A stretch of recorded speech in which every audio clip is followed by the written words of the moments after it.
तो आज मैं आपको एक अनोखी रहस्यमय कहानी सुनाऊंगा। अगर आप चैनल पर नए हैं तो अभी सब्सक्राइब कर ले, क्योंकि यह मेरा दूसरा नया चैनल है।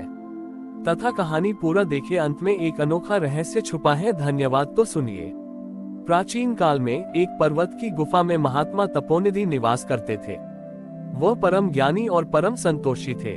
उनके पास न तो कोई धन था, न ही कोई महल, पर उनके मुखमंडल पर ऐसा तेज था कि बड़े बड़े राजा उनके सामने नतमस्तक होते थे।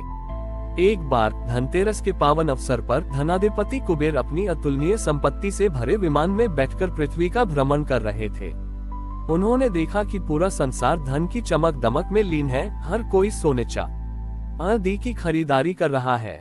कुबेर को अपने धन और वैभव पर बड़ा गर्व महसूस हुआ। वह सोचने लगे, इस संसार में मुझसे बड़ा धनी कोई नहीं। मेरे आशीर्वाद के बिना किसी का घर धन्य नहीं हो सकता। तभी उनकी दृष्टि महात्मा तपोनिधि की गुफा पर पड़ी।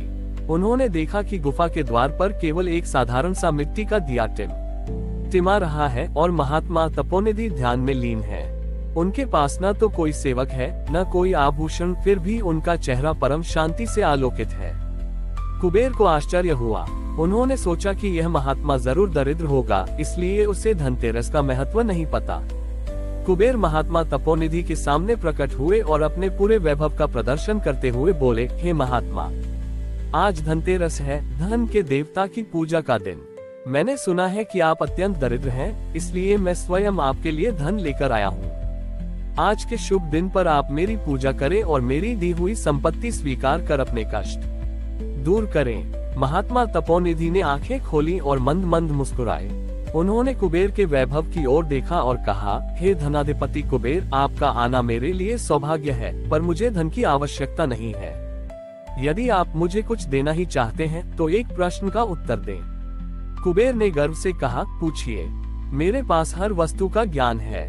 महात्मा ने पूछा, हे कुबेर, क्या आपका यह अतुलनीय धन आपको परम संतोष दे सकता है? क्या यह आपके स्वास्थ्य की गारंटी दे सकता है? क्या यह आपके जीवन को अमर कर सकता है? उद्धरण चिन्ह। कुबेर एक पल के लिए मौन हो गए। उन्हें याद आया कि धन होने के बावजूद उन्हें अक्सर अपने पद की सुरक्षा, अपनी संपत्ति की चोरी और अपने स्वास्थ्य की चिंता सताती रहती है। वह जानते थे कि धन जीवन नहीं खरीद सकता और न ही संतोष को उत्पन्न कर सकता है, बल्कि संतोष तो हृदय की एक आंतरिक अवस्था है। महात्मा तपोनिधि ने आगे कहा, हे कुबेर, मेरे पास भले ही कोई धातु नहीं है, पर मेरे पास सत्य धन है। मेरे पास संतोष का धन है, जो हर चिंता को दूर रखता है। मेरे पास आरोग्य का धन है, जो प्रकृति ने दिया है। मेरे पास ज्ञान का धन है, जो मुझे सही और गलत का मार्ग दिखाता है। ये धन न चोरी हो सकता है, न खर्च हो सकता है, और न ही यह चिंता पैदा करता है। इसीलिए मैं आपसे अधिक धनी हूँ। कुबेर का गर्व टूट गया। उन्हें अपनी भूल का एहसास हुआ। उन्होंने महात्मा तपोनिधि को नमन किया और कहा, हे महात्मा, आपने मेरी आंखें खोल दी। आज मुझे पता चला कि सच्चा धन केवल बाहरी संपत्ति नहीं, बल्कि आंतरिक सुख, संतोष और ज्ञान है। कुबेर ने उस दिन से यह निश्चय किया कि वह धनतेरस पर केवल धन की इच्छा रखने वालों को ही नहीं, बल्कि उन लोगों को भी आशीर्वाद देंगे जो अपने जीवन में आरोग्य, ज्ञान और संतोष को महत्व देते हैं। इस कथा के बाद यह मान्यता स्थापित हुई कि धनतेरस पर केवल भौतिक वस्तुएं खरीदना ही पर्याप्त नहीं है, बल्कि हमें भगवान धन्वंतरी से स्वास्थ्य का और देवी लक्ष्मी से संतोष का वरदान मांगना चाहिए। सच्चे धन की प्राप्ति तभी होती है जब ज्ञान और संतोष हमारे जीवन का आधार बनते हैं। कुबेर अपने विमान में वापस लौटे, लेकिन अब उनका अहंकार समाप्त हो चुका था। उन्होंने पृथ्वी पर वापस आकर एक और आवश्यक घोषणा की। उन्होंने सभी देवताओं और मनुष्यों को संबोधित करते हुए कहा, मैंने अब तक केवल तिजोरियां भरने वाले धन का संरक्षण किया, पर आज महात्मा तपोनिधि ने मुझे सच्चे धन का अर्थ समझाया है। अब से धनतेरस पर मेरे आशीर्वाद का अर्थ बदल जाएगा। कुबेर ने 3 मुख्य नियम बनाए और उन्हें पृथ्वी लोक पर प्रसारित किया। कुबेर ने सबसे पहले भगवान धन्वंतरी का आह्वान किया और घोषणा की कि धनतेरस पर किया गया कोई भी धार्मिक अनुष्ठान तब तक पूर्ण नहीं माना जाएगा, जब तक व्यक्ति अपने शरीर की शुद्धि और आरोग्य के लिए संकल्प न ले। उन्होंने कहा, सच्ची समृद्धि का पहला चरण स्वस्थ शरीर है। यदि शरीर ही रोगी है तो अरबों का धन भी व्यर्थ है। इसलिए धनतेरस पर खरीदा गया हर बर्तन, हर धातु सबसे पहले आरोग्य और औषधि के देवता धन्वंतरी को समर्पित हो। इसके प्रभाव से लोगों ने धनतेरस पर केवल आभूषण नहीं बल्कि शुद्ध घी, स्वास्थ्यवर्धक अनाज और आयुर्वेद की वस्तुएं भी खरीदना शुरू कर दिया, जिसे उन्होंने धन्वंतरी धन नाम दिया। दूसरा नियम कुबेर ने स्वयं अपने नाम से जोड़ा। उन्होंने कहा, मेरा धन अक्सर मूर्खों को मद और चिंता देता है, लेकिन ज्ञान गरीबी अभी संतोष देता है। इसलिए धनतेरस पर भौतिक धन के साथ साथ ज्ञान का भी क्रय करो।